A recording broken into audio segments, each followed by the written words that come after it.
But I'm thrilled to be back in the city I love, and thousands of proud, hard-working American patriots. You're with me. We're all together. We've always been together.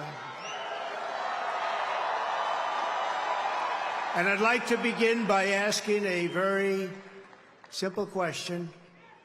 Are you better off now than you were 4 years ago? With your vote in this election, you can show them once and for all that this nation does not belong to them. This nation belongs to you. It belongs to you. Former President Donald Trump rallying a huge crowd of supporters at New York City's Madison Square Garden, the most famous arena in the world. In a new Fox News op-ed, our next guest says Donald Trump's message echoes the populism shared by FDR and RR, Ronald Reagan. And Ingraham Angle host Laura Ingraham joins us now in the studio. Great to see you. So good to be here with you Morning. guys. I watch you every morning, and I'm like, God, I used to come all the time. You did? Remember, once a week. Yeah, we just don't invite you anymore. Yeah, thanks a lot. I noticed that the refreshments in the green room were a little downsized. You know, so must be tough times. Well, let me ask you, was it, you were there? Yes. What don't we know since we weren't there? Well, what was I think the feeling in the arena? It's funny, you know how you just get a vibe, the vibe about situations, people, energy, you feel the energy in the room, and that sometimes is overstated.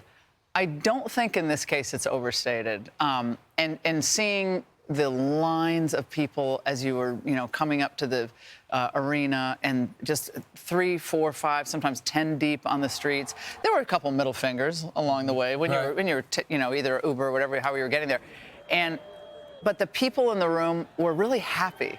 There was a happiness in there. And I think the press is like, oh, it was negative. Oh, come on. Does they think he's going to win? Oh, yeah. Yeah. Oh, yeah. You know, to your point, Laura, about how many people dressed in red and the MAGA hats. In New York City, sometimes it can be dangerous to your health to wear a MAGA hat. Yes, and I think that the days of kind of hiding who you're supporting, they're over. I mean, I think so. Maybe on some college campuses, kids won't. But I was at Texas A&M over the weekend. There were a lot of Trump hats, Texas A&M. I mean, it's a conservative place. But, Texas. Yeah, but it's a conservative place. But still, I mean, on college campuses, I think a lot of kids have been afraid to be who they are. Right. And whether you're supporting Kamala Harris or supporting Trump, you should be able to say what you think. What is your read on the country at large? Because, I mean, the elephant in the room is there's a lot of people that are fearful because of 2020. Yeah. The red wave didn't deliver. Yeah. Although we feel the momentum, what is your experience? Yeah, everyone says cautiously optimistic. I think that's appropriate. It's very tight in these swing states, but it tends to happen in elections where things tend to break late. And in this case, I think Butler rally, J.D. Vance, Trump at McDonald's, and those 4 events, I think were kind of a real inflection point, to use a cliche in these moments. I think that kind of reset the race in a really, really profound way. Half the country, really loves Trump, and I think half the country is, well, we don't like some of the way he says things, but I think most people know we need a change. We need a change badly. There's an article in Axios, and it talks about how the Harris campaign is snubbing Joe Biden. He wants to be He wants to be a part of the campaign, and they keep telling him, "We'll get back to you. We'll get back to you." According to 3 sources, 3 people who talked to Axios, is it because he's a reminder of what we've been through over the last 3.5 years? Is that why she's trying to separate herself? Yeah, I mean, well, she said she can't really think of anything she'd do differently. Yeah, exactly. And so when he shows up, it kind of confirms that. Right. And she's between a rock and a hard place. She can't really diss him, and she can't really distance herself from him. Right. So. And she can't embrace him. Yeah. So it's a very tough situation for her to be in, but it's one of her own making. Right. And they got our country into a ditch, and Donald Trump, as he said last night, I'm going to get us out, and we're going to have a lot of fun doing it, which is what you want to hear. We ought to have fun. I mean, it's hard work. It's going to be hard work to turn Washington around. It's a beast, and they will fight him every step of the way. His first line echoed Ronald Reagan. He said, "Are you better off today than you were 4 years ago?" I remember when Reagan said it. You remember. Yep. It's actually part of the message in your new op-ed over at foxnews.com. Yes, because I wanted to take that narrative back. Like, oh, it's a Nazi rally. It's the most when you're going to Hitler and Nazism in the closing of your campaign, you know you're not in a good way. And again, anything can happen because it's American politics. Yeah. But being there last night and talking to regular people. They're mostly a lot of people from New Jersey, some from New York, a lot of people from Long Island, my home state of Connecticut. There was a good representation there.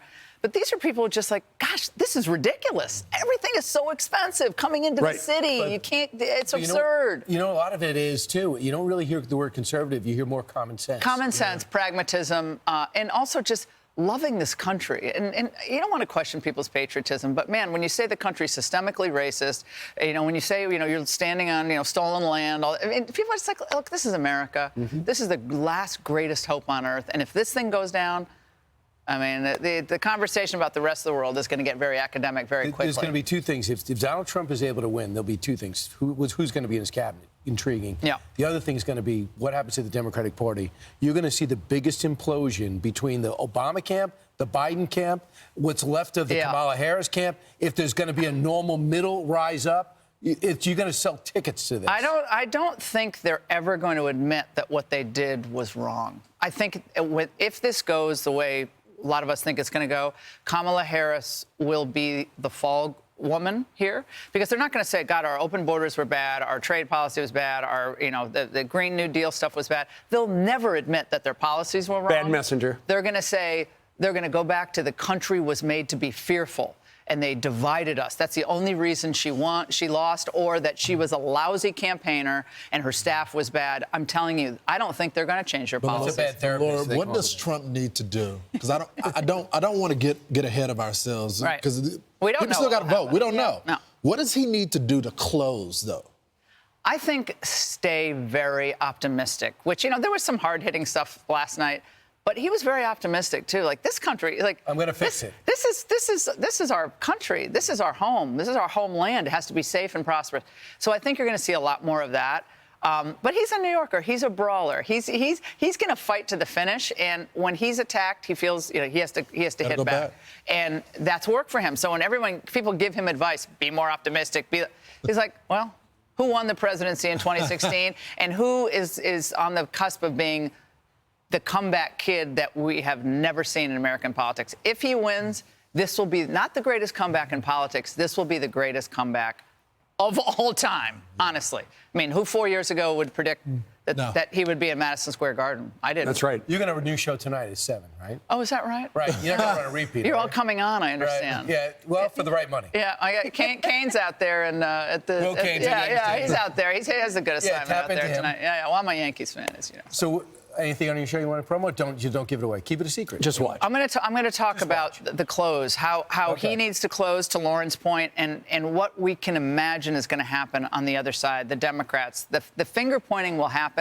The change in policies, I don't think. And he better be ready, because they're planning how to stop him every step of the way. Yeah. They're planning if he gets in. That's what we call a tease. Oh, yeah. All right. Oh, yeah. Thank you. Well, I'll be watching. And by the way, we need pillows on this couch. How do you know? I mean, this falls back here. We need pillows. There's one under here. You can borrow Brian's. I've heard the secret, by the way. I'm Steve Doocy. I'm Brian Kilmeade. And I'm Ainsley Earhart. And click here to subscribe to the Fox News YouTube page to catch our hottest interviews and most compelling analysis.